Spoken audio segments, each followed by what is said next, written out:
يلا برو.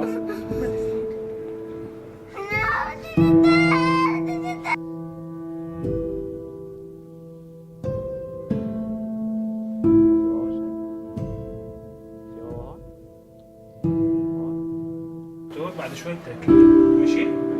هلا انا بجيب لك واحدة ماشي؟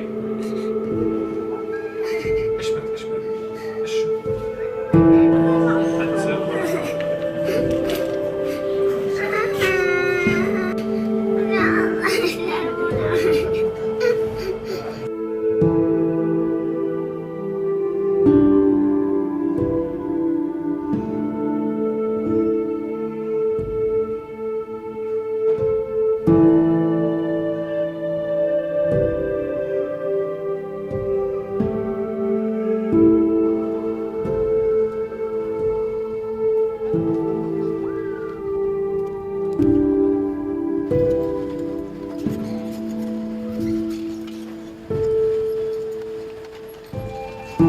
بعد المصيبة التي حلت بالشمال السوري، الزلزال اللي ضرب، راجعنا مشافي سامز الكثير من الحالات، حوالي 1600 مصاب راجع المشفى، وكان هناك حوالي 300 شهيد.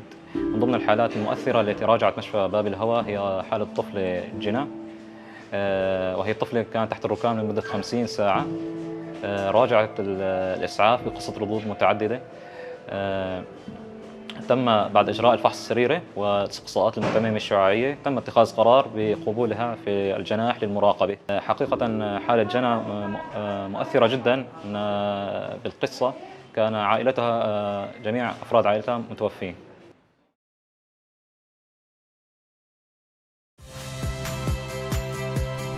Saya Odin Fridianto, saksikan terus program-program Kompas TV melalui siaran digital, pay TV, dan media streaming lain. Kompas TV, independen, terpercaya.